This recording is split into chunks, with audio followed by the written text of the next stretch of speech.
You probably heard that dating is a numbers game.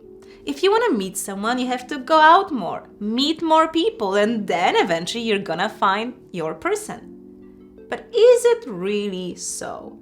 Do you really have to have more active social life to meet someone? What about all those people who just bumped into their soulmate and they never did any of that? They were never on dating apps, they never went on a lot of dates. So how do you meet the right person? Well, stay on because I'm going to share with you what really happens. Hey love, it's Magda K here. Welcome to my channel, the place for you to get all the tips, inspiration and techniques to enjoy the most fulfilling intimate life. Recently, I've been working with a lot of single clients who are ready to meet someone, but they're not, and they are utterly confused about modern dating. Now, why is it that we struggle to meet someone in times when there are more single people than ever? So I'm going to tell you the same thing I told one of my clients. So he's divorced and he took some time to heal, but now he is ready to meet someone and he's not meeting anyone. So how did we solve this? I'm going to share with you the strategy that I took him through. I want you to look at these few scenarios. So I have a lot of friends who have very active social life. They go out a lot, they meet a lot of people, and they're still single. They still haven't met the right person.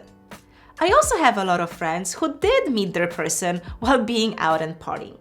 I know people who are on dating apps and they go on a lot of dates and still nothing. And I know people who found their person through a dating app. For example, my brother met his wife through a dating app. I have a close friend who just refused to believe that she needs to go out more and meet with more people. She claimed she can meet her person anywhere, even at her home. And guess what? That's exactly how she met her boyfriend.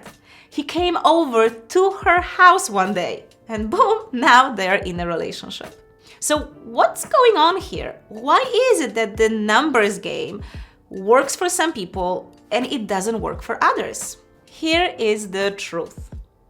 It is not about the number of people that you meet. It's about your energy. It's about you being in your element. It's about you being this most radiant, magnetic person.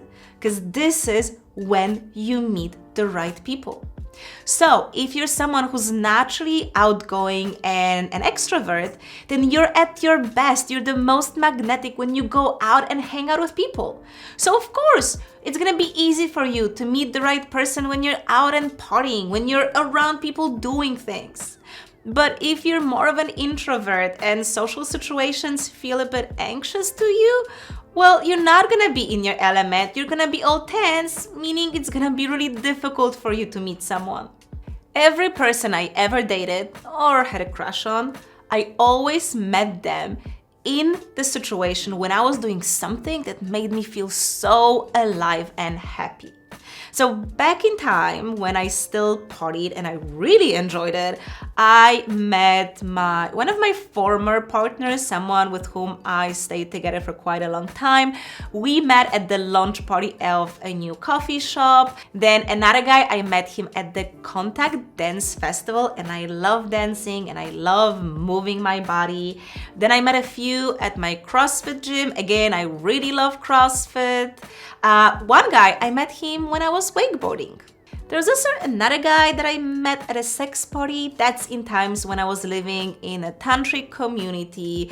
You guys know my story. So it was the period of my life when I was experimenting a lot and I was organizing even tantric sex parties myself.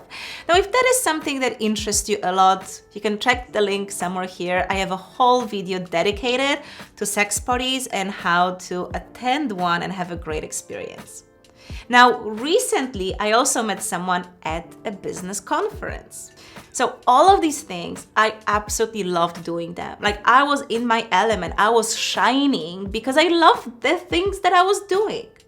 Now look, some of those situations, yeah, there were a lot of people. So you could say I was playing the numbers game. That conference, for example, I was in the VIP area. There were only 5 people. And I still met someone. So to meet the right person, it's not about meeting as many as possible. What matters is that you put yourself into the right state. So now that friend of mine that I mentioned who claimed she can meet someone even at home, now guess what? She actually dislikes going out. She doesn't like a lot of people. She's more of an introvert and she loves being home. So she prefers cooking at home than going out to eat. She also likes working from her home instead of any coffee shop or a co-working space. So of course for her it was so normal and natural to meet her partner at home. So if you're ready to meet someone, look at situations in life that make you feel most alive. Does it make sense? Okay, so let me help you get more specific with this. And I'm going to give you the same 2 exercises that I gave that client of mine. So the first one is make a list of all the places and activities or people that make you feel most alive.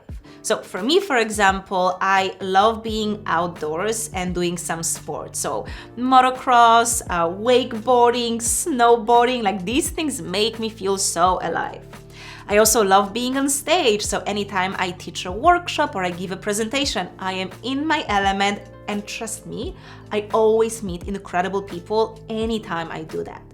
So that's part 1 of the exercise.